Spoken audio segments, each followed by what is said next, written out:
मर्द की फर्टिलिटी जांचने के लिए कौन से बुनियादी टेस्ट किए जाते हैं? देखिए बेसिक अभी जो क्लिनिक्स या हॉस्पिटल्स में हो रहे हैं आजकल बेसिक टेस्ट, हम लोग स्पर्म टेस्ट करते हैं, सीमन एनालिसिस।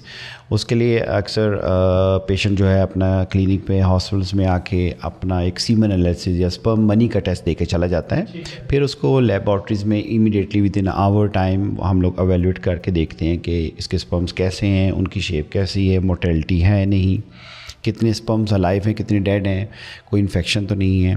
तो ये एक बेसिक सा टेस्ट है जो आपको इजीली हर जगह पे मिल जाता है। ये तो हो गया एक मर्द का टेस्ट। जी जी। और इस टेस्ट को आपने बोला फ्यू आवर, 1 घंटा 2 घंटे 3, कितने घंटे लगते हैं टेस्ट? 1 घंटे के अंदर। 1 घंटे के अंदर। ये तो हो गया मर्द का। तो औरत का टेस्ट कैसे किया जाता है? देखिए लेडीज़ के जो टेस्ट होते हैं फीमेल के वो गानी डॉक्टर्स करते हैं, फर्टिलिटी स्पेशलिस्ट करती हैं।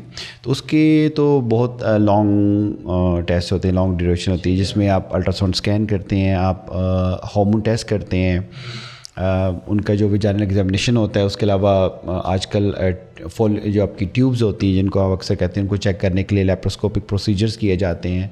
लेप्रोस्कोपिक प्रोसीजर का मतलब है कैमरा डाल के अंदर देखना कोई ब्लॉकेज है या नहीं है। तो उनके तो काफ़ी डिटेल है, बहुत से बिल्कुल डिफरेंट। अच्छा डॉक्टर साहब, स्पर्म काउंट कम होने की आम वजूहत क्या है? देखिए स्पर्म काउंट कम होने की जो सबसे बड़ी वजह है वो है आपका स्ट्रेस, लाइफस्टाइल।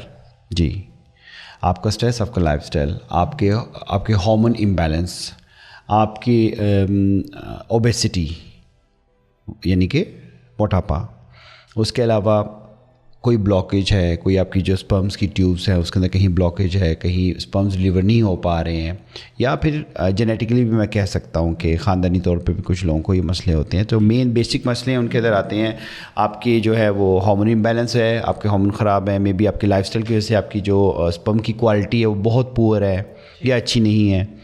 तो ये बेसिक है इनकी। अच्छा डॉक्टर साहब, स्पर्म की मूवमेंट और शेप, मोरोफोलॉजी फर्टिलिटी पर कैसे असर डालती है? जब आपकी स्पर्म्स की जो मॉर्फोलॉजी है वो या शेप है या पुअर है, वो ख़राब है, वो स्विम ही नहीं कर सकते उस एनवायरनमेंट के अंदर जो उन्होंने ऊपर एक्स तक पहुंचना होता है।